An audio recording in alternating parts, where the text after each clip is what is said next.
Pemerintah Kabupaten Semarang akhirnya resmi membatalkan kenaikan pajak bumi dan bangunan, perdesaan dan perkotaan atau PBB P2 sebesar 400%. Pemkab Semarang juga membatalkan kenaikan nilai jual objek pajak atau NJOP. Keputusan ini diambil sebagai respons atas keluhan warga.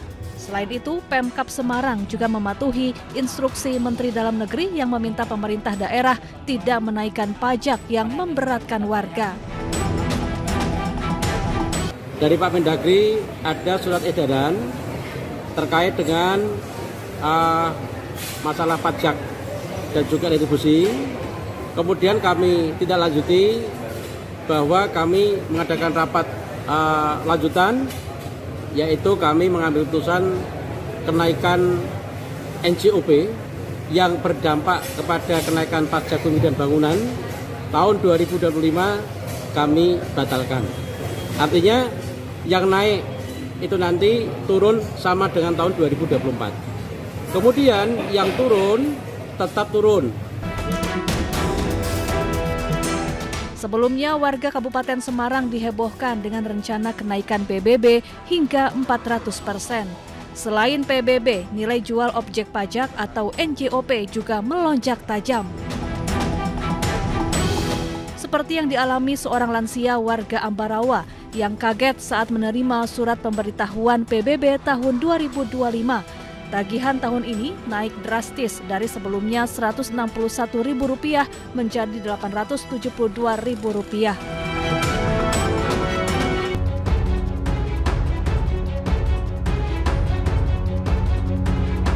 Selasa pagi, Menteri Sosial Saifullah Yusuf membuka kegiatan pembekalan guru sekolah rakyat di Gedung Pusdiklat Bank Prof Mergaguna, Jakarta Selatan.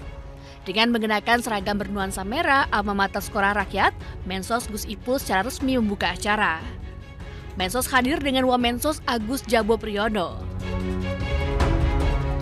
55 kepala sekolah hadir secara langsung di lokasi, sementara lebih dari 800 guru mengikuti pembekalan secara daring.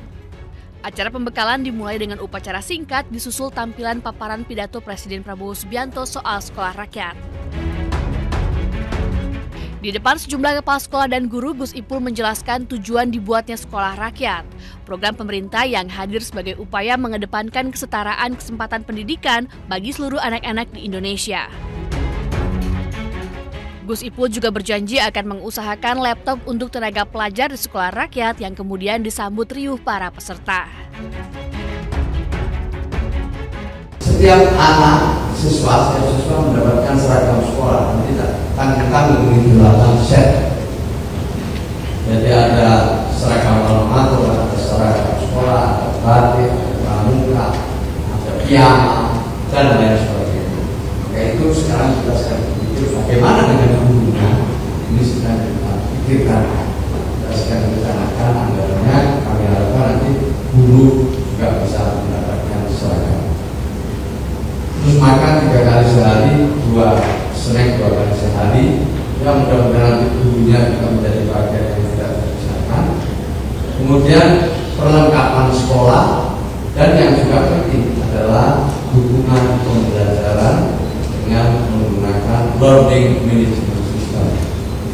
Jadi setiap anak nanti mendapatkan laptop. Nah, gurunya sedang kita perjuangkan biar para guru juga mendapatkan laptop. Ini sedang dalam perjuangan.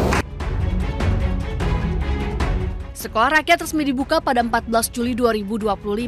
Sekolah rakyat merupakan strategi besar Presiden Prabowo Subianto untuk memutus rantai kemiskinan di Indonesia. Pemerintah yakin sekolah rakyat dapat menghasilkan anak-anak cerdas yang tidak kalah hebatnya dengan anak-anak dari sekolah umum.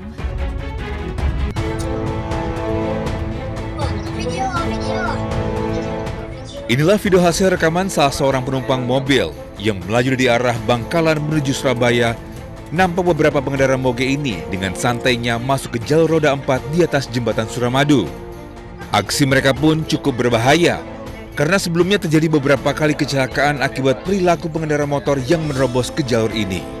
Pihak kepolisian pun kembali menghimbau agar setiap pengendara mentaati aturan yang ada, termasuk bagi para pengendara motor saat melintasi jembatan Suramadu meski sedang tidak ada razia pihak kepolisian. Himbauan ini demi kenyamanan dan keselamatan diri sendiri maupun para pengendara lain.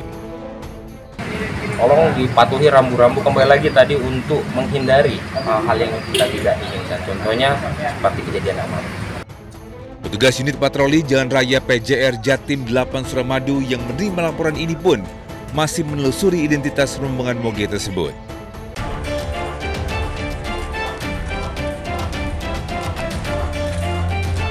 Ketiga pemuda yang pernah menjadi anggota geng motor terlibat penggelapan dan pencurian kendaraan bermotor diringkus anggota unit Reskrim Polsek Kota Baru Jambi.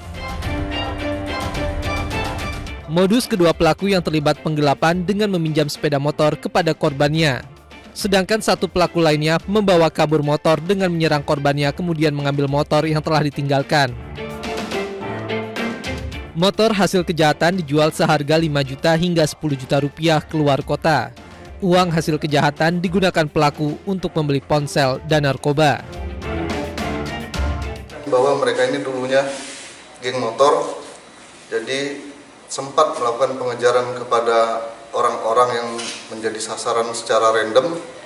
Motor ditinggal, itulah awal mula mereka menjadi TSK Curanmor.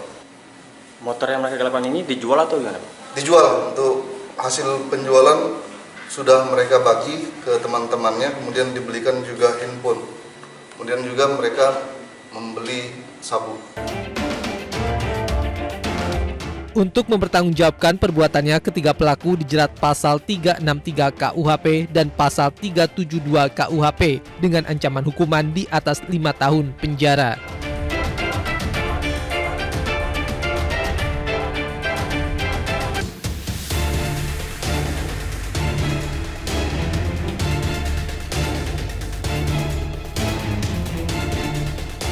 Bupati Blora Arif Rohman dan petugas TNI Polri meninjau lokasi terbakarnya sumur minyak ilegal di Desa Gandu, Kecamatan Bogorejo, Blora, Jawa Tengah.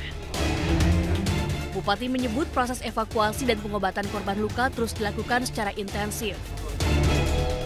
Bupati juga meminta warga menghentikan aktivitas sumur minyak ilegal agar tak lagi membahayakan.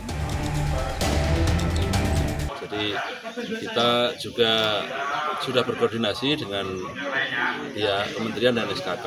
Nah, ini karena ini sumber masyarakat yang ada di sini, nanti kita minta untuk dihentikan dulu agar ini tidak dioperasikan sambil nunggu perkembangan lebih lanjut. Selain yang meninggal ada yang luka atau gimana, Pak? Ada 3 yang luka, sementara ini kita rujuk di Jogja ya. Hingga hari ketiga kebakaran di sumur ilegal ini masih belum padam. Sejumlah upaya dilakukan petugas termasuk pengerahan 4 alat berat. Sementara itu proses penyelidikan terus dilakukan pihak kepolisian. Sebelumnya sumur minyak rakyat di Desa Gandu, Kabupaten Blora meledak pada Senin siang. Akibatnya 3 orang tewas sementara 55 kepala keluarga mengungsi.